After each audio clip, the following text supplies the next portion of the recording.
Open up.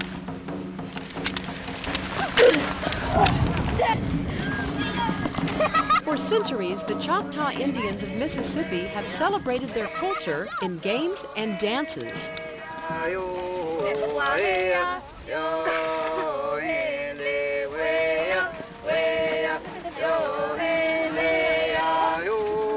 Now the youngest generation is learning about their tribe's culture and sharing their discoveries with a global audience through the International Education and Resource Network's First Peoples Project.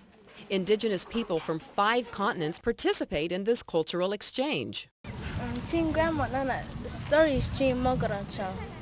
Our ancestors were praising the animals that provided food. Students conduct research into their own unique heritage. They then write stories, draw pictures, and take photographs. We're going to send this digital picture to the Green group in Thailand. We're going to write first a greeting, and then we're going to tell them about the picture that we're sending them. The artwork is displayed on the First Peoples Project website, and it's also exchanged by mail each year with other project schools. This is a crayon painting done by Albert Lewis. He's in 5th grade, and I reckon the colours are well done. We display the artwork, and different teachers in the schools may develop their own curriculum activities because we have this treasure that's coming in once a year. They live in houses like these. They don't have very much possessions, and they sleep on mats and don't have a lot of furniture, and they have small tables. The Mississippi Band of Choctaw Indians, which operates the largest and one of the most tech-savvy reservation school systems in the country, has participated in the First Peoples Project since 1995. Let's do that one. This year, the First Peoples Project theme is pastimes, and for the Choctaw, that means stickball. America's first field sport, it was called the Little Brother of War, and traditionally played to settle disputes among rival factions. The rules are simple in this rough-and-tumble game. Carry or throw the ball downfield using your sticks, then bounce it off the other team's goalpost. You got to be strong, body, mind, and your spirit. It's got to be all toughened. If not, you're going to get hurt once you start playing.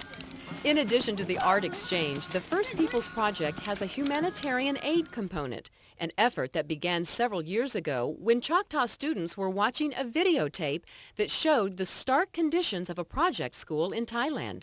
You can see all what you call the holes that the wind can seep in.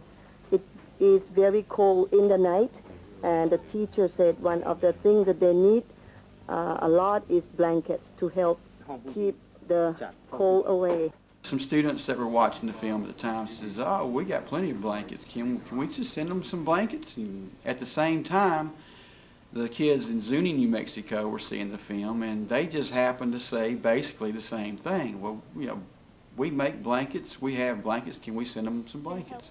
So the students launched a humanitarian effort that is still going strong today. We made Christmas cards for Thailand to raise money, and we gave them a generator. That's great. What did you think about that? I thought it was kind of nice. So far, the tribe has raised money to buy blankets, flooring, and a generator, and fund a teacher's aid position and several student scholarships for the Thailand school. Look this way. While the humanitarian efforts and the art exchanges connect students to their peers around the globe, the process of researching their own culture has given these students an even greater reward, a chance to connect with their elders. What's your favorite Choctaw dance? Snake dance, because you maneuver to the right, to the left, and you just wiggle around, and that's where life is. Life is not always straight road, and that's what the snake dance reminds me of.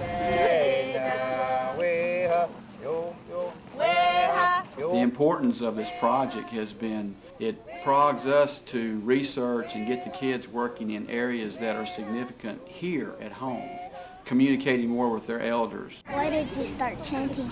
I was with John Levi Bell. You ever heard John Levi Bell? Researching culture, learning how to research through the internet, and coming up with the information, going through the process, the learning process. I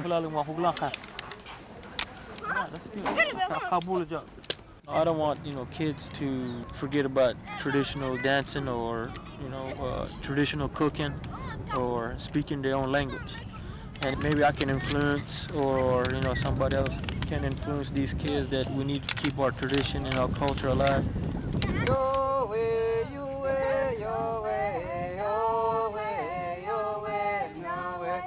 Can y'all speak Choctaw? And even if you just can say a few words in Choctaw, that's okay. Anything you want to learn, you can learn. We're all supposed to learn from each other as we go along. Like I can learn from you. I'm learning something from you about the humanitarian, I didn't know that. And I learned something from you. I hope you learn something from me.